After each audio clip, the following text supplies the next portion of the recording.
Namaskar. Welcome to another episode of Editorial.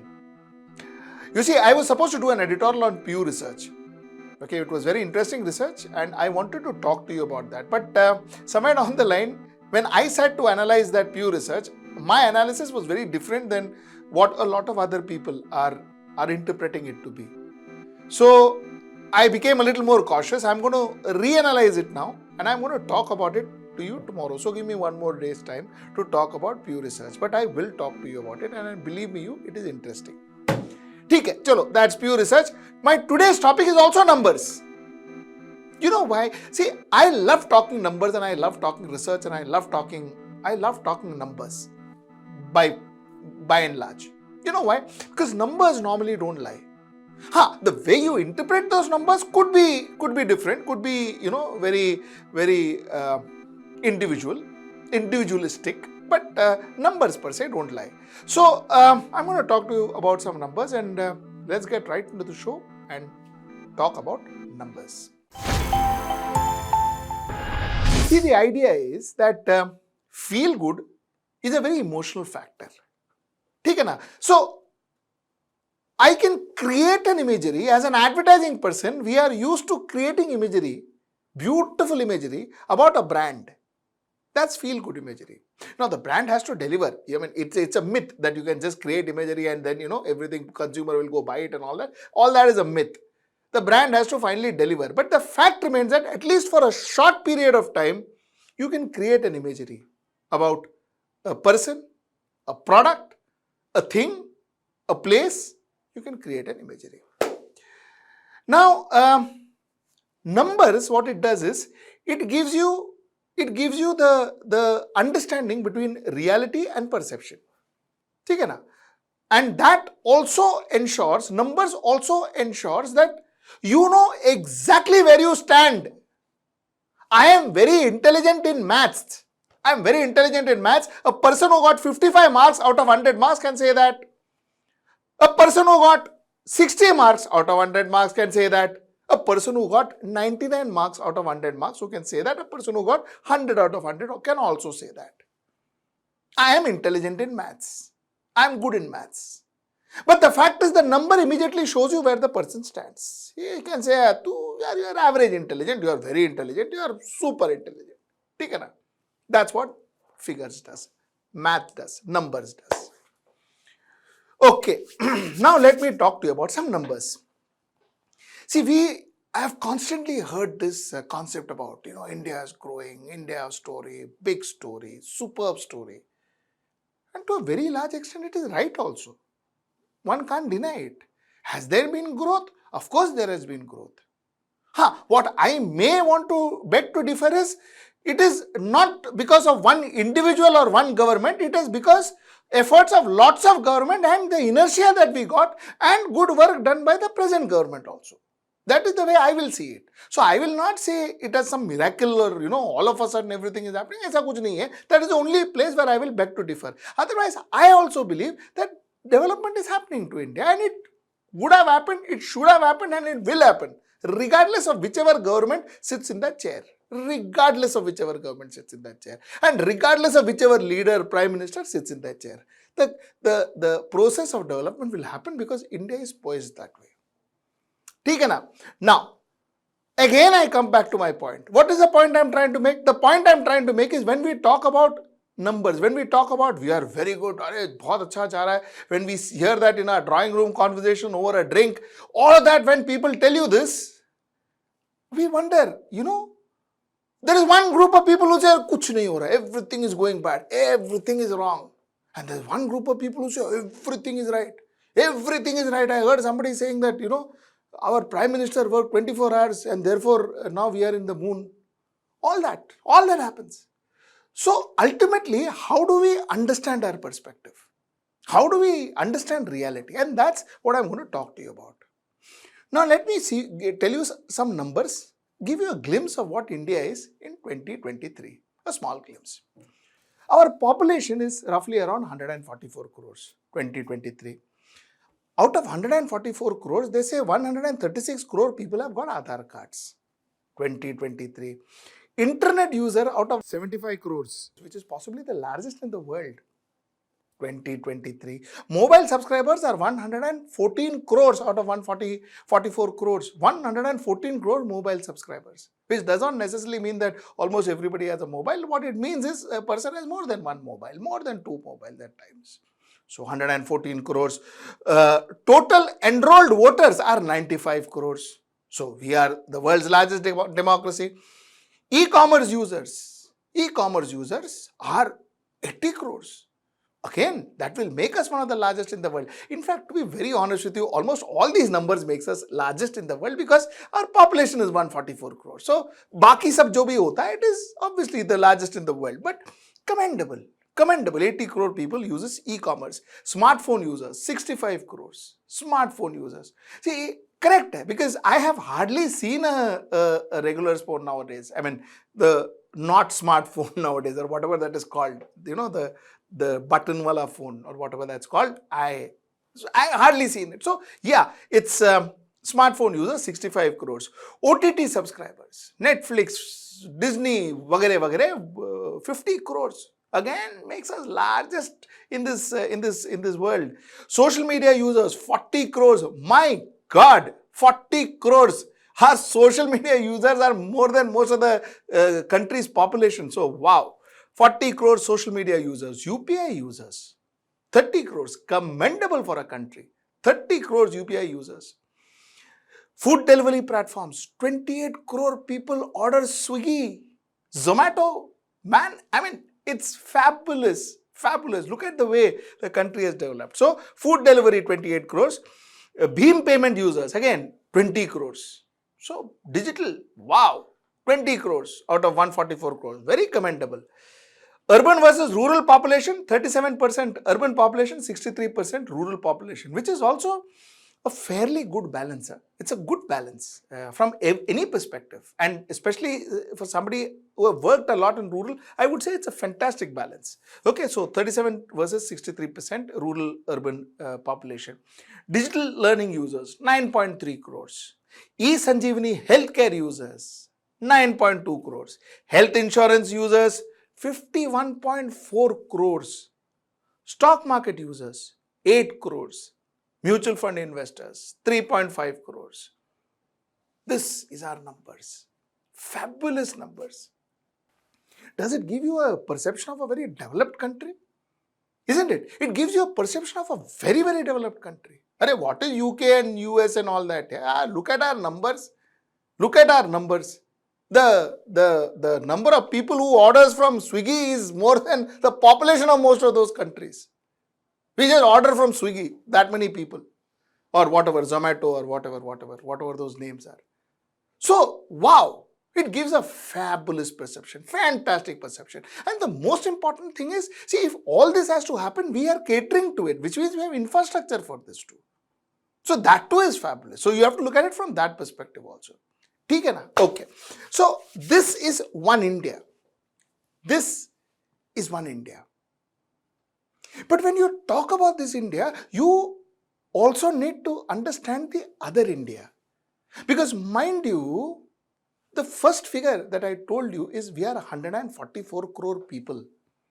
And to me, when I say India is shining, which BJP used to say once, when I say India is doing well, India is shining, we are prosperous, we are developing, is when that last common denominator of that 144 crore people, everybody gets a piece of that development. If that development doesn't reach that last common denominator, for me, I am not developed. Because that's being very selfish, and that's not being Indian. That's not being Indian. Now let me tell you some other stories to you. Okay. Now these other stories are, officially there has been no update on poverty ratio, poverty estimates in India. But as on 2011, which is the last data I have, we have about 260 million poor people in India. 21.9% of the population then are poor in India. It has been said that our poverty, there's a lot of improvement in our poverty, but end of the day, according to some reports, we are still the country which has still the highest number of poor people and children worldwide. we've got the highest number of poor people and children worldwide. Don't comment saying that, listen, why are we talking negative? No, don't comment that. Because those poor people and children are my countrymen. Those poor people and children are Indians. So when I say no, that I order from Swiggy, I also have to say that I understand that a lot of children are going to bed empty stomach. I have to be mindful of that before I brag saying that, we are high flying. That's all I'm trying to say. Okay.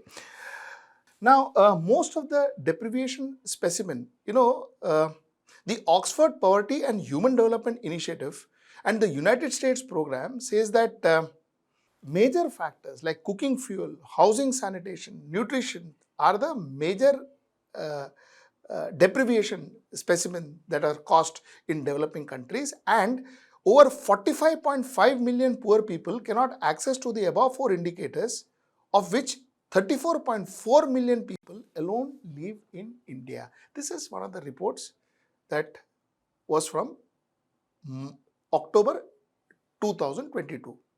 Okay, what I am trying to say is, out of the 111 developing countries, the Oxford and United Nations Development Program had created some basic need factors, which is cooking fuel, housing, sanitation, nutrition, etc.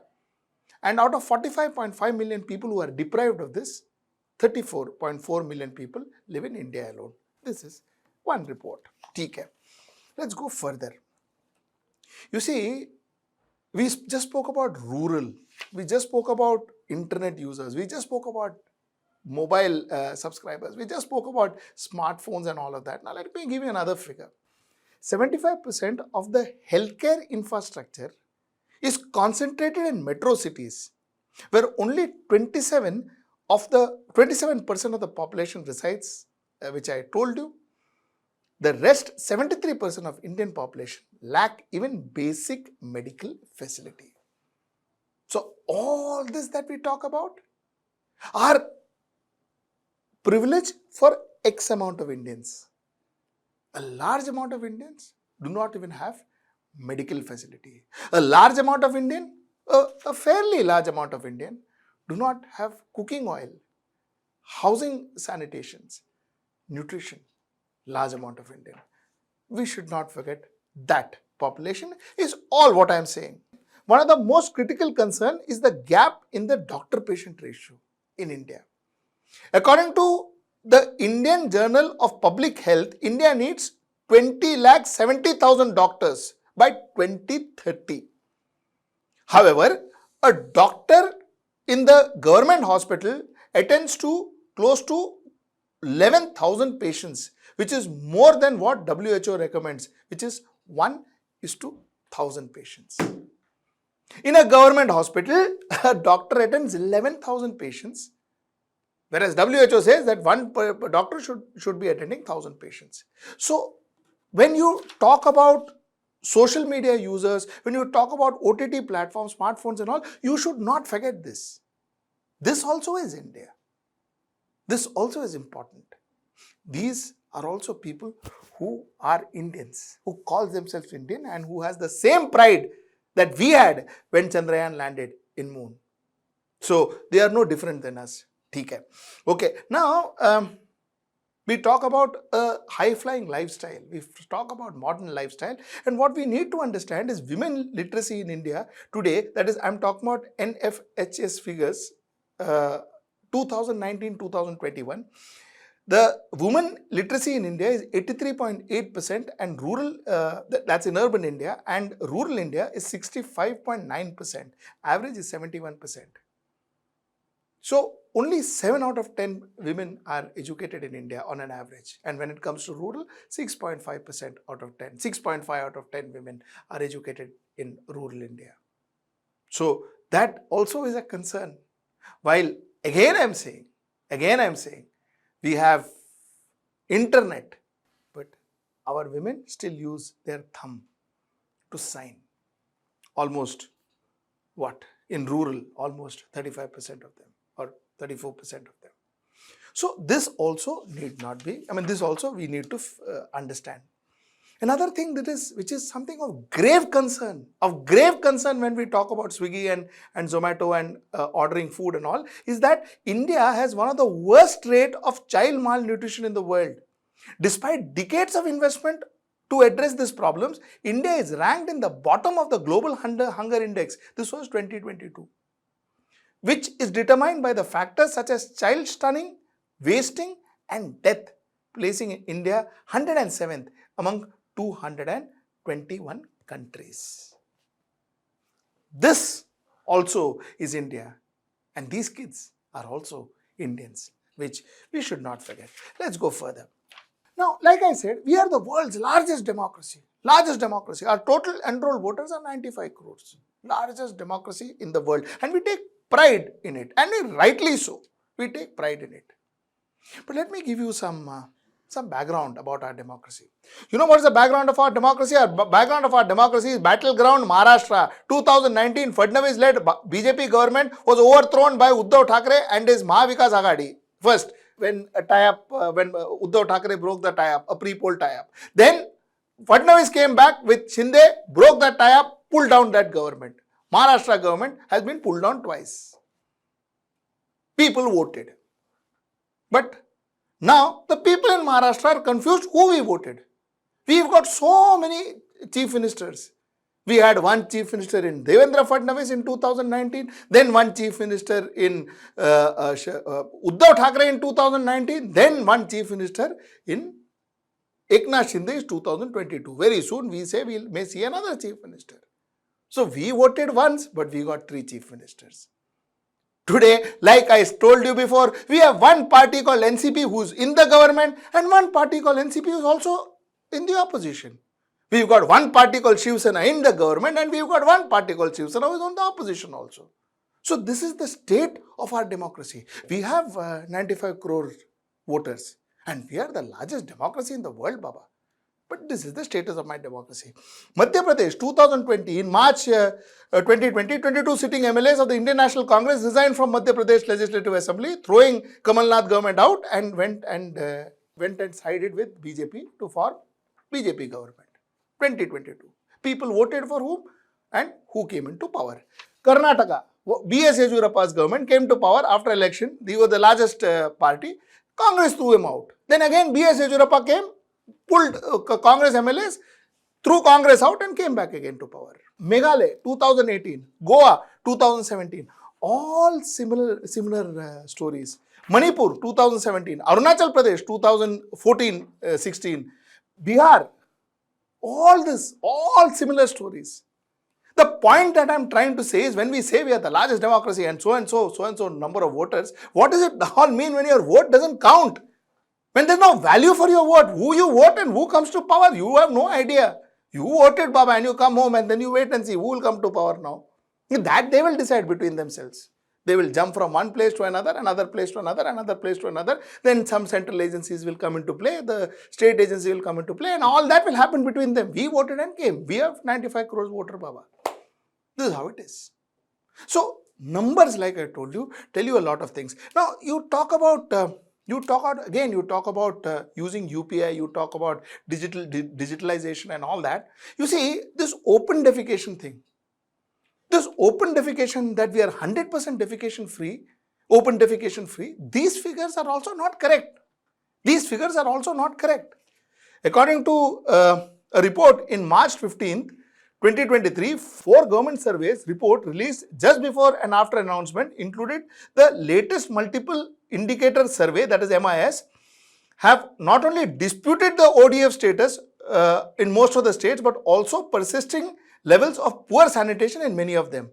3 old surveys which disputed ODF were National Statistics Office survey, that is October 2018, National Annual Rural Sanitation Survey of 2019-20 and National Family Health Survey 5 of 2019-21, where, for instance, the data of Swachh Bharat Mission Gramin portal, villages of Madhya Pradesh, Tamil Nadu were declared 100% ODF by October 2018. However, according to NSO data, only 71% and 62% of the rural household of Madhya Pradesh and Tamil Nadu respectively had access to any form of latrine. So here it is. At one level, our numbers are showing something else and the actual reality is something completely different. This also is India. These are also Indian. So when we talk about India, when we envisage India, when we put this picture of India in mind, we cannot isolate them and talk about India. Let me go further and give you some more numbers. Gender disparity. Women in India owns 35% of bank accounts. Women in India owns 35% of bank account. But only 20% of the deposits. पैसा नहीं है, bank account है. 35% of women has bank account, which is not a good figure. Which is not a good figure when we talk about UPI and all digitalization and all that. You see, only 20% of the accounts actually belongs to women. 80% belongs to men. This is the actual status of India. ठीक है ना? Now, let me go to some other serious numbers. Unemployment data. You see, unemployment data, let's start with 2008. Our unemployment percentage rate was 5.41. 2014, 5.44, 2019, 5.27, 2023, August, 8.14. This is our unemployment data. So, unemployment increasing. Unemployment increasing. So, these two are data. These two are data. These two are numbers. These two are figures. While let's rejoice. Nobody says we shouldn't. We should rejoice at looking at our achievement, looking at some figures that we throw out. But in the same time, we should be mindful of the fact that there is another part of India, there is another segment of India that is striving for 2 square meals, that is standing in queues for 1 day's wage, that is being deprived of Manrega because they've not got those wages. Some of those states, some of those people have not got their wages from 2022. They've not got those wages. I think we should not forget that. So numbers are good, but only good when you see the number in its totality, not in isolation. Till I see you next time. That's tomorrow at 10. And again about numbers, again about Pew. And I told you I have a different take on that, which I'll see you tomorrow with. Till then, namaskar.